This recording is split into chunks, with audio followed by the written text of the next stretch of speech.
السلام علیکم، welcome to my channel creative thoughts. ناظرین، ڈرامہ سیریل مائی رے جو ہے یہ کافی زیادہ انٹرسٹنگ ہو چکا ہے۔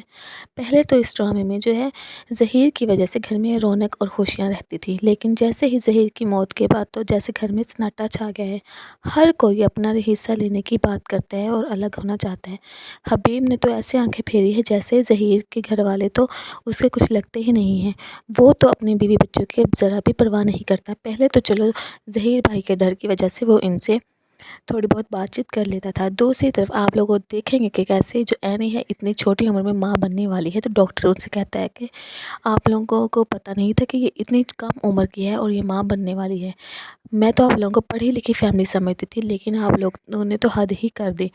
یہ باتیں سب سن کر فاخر جو ہے اس سے شرمندگی کا باعث بنتا ہے اور فاخر کو کافی زیادہ شرم آتی ہے۔ گھر آنے کے بعد فاخر آنے سے کہتا ہے کہ تم پریشان مت ہو، میں تمہارے ساتھ ہوں، تم اپنا بہت زیادہ خیال رکھنا، اور امی اور چاچی جو ہیں وہ ہرگز بھی تمہارے ساتھ ظلم نہیں ہونے دیں گی اور وہ تمہارا بہت اچھے طریقے سے خیال رکھیں گی۔ چلو اب تم سو جاؤ اور ٹینشن نہ لو۔ اینی جو اسی کشمکش میں ہوتی ہے اور رات گزر جاتی ہے، صبح جیسے ہی ہوتی ہے تو سمینہ بیگم جو ہے وہ اینی کے پاس آتی ہے اور کہتی ہے کہ اینی میں بہت زیادہ خوش ہوں، میں نے کبھی سوچا بھی نہیں تھا کہ اتنی جلدی مجھے یہ خوشخبری مل جائے گی۔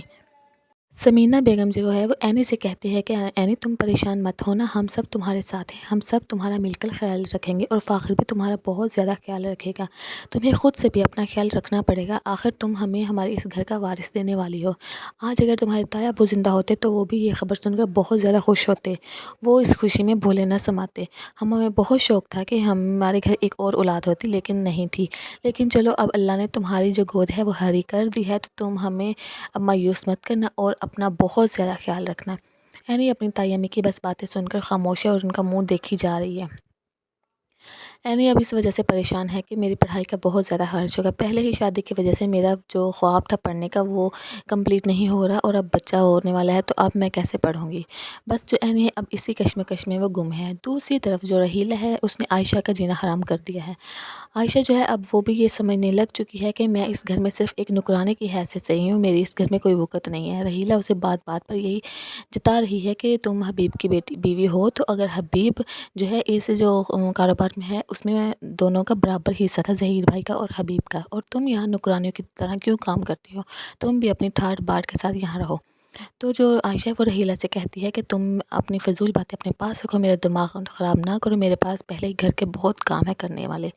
تو رحیلہ اسے کہتی ہے کہ جاؤ بھائی، یہاں تو سمجھانے کا کوئی زمانہ ہی نہیں ہے، اگر تم نہیں سمجھنا چاہتی تو بس ٹھیک ہے، جیسے تمہاری مرضی، کرو نکرانیوں والے کام، مجھے کیا ہے۔ وہ بس اسے دو چار باتیں سنا کر وہاں سے چلی جاتی ہے۔ ہیلا کہتی ہے کہ عائشہ ذرا اس بات پر تم غور کرنا کہ تم اس گھر میں کس حیثیت سے رہ رہی ہو، تم واقعی نکرانی ہو۔